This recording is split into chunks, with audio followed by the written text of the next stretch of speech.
प्यार समझते हैं? कबो भाई ना कबो ना प्यार हुआ है आपको? यार डब्बा में लिख दिया कैसे सरकारी हो?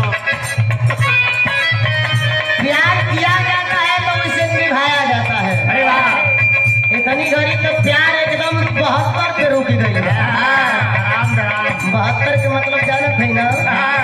शायद ना केहू जाना था तो हम बता दें।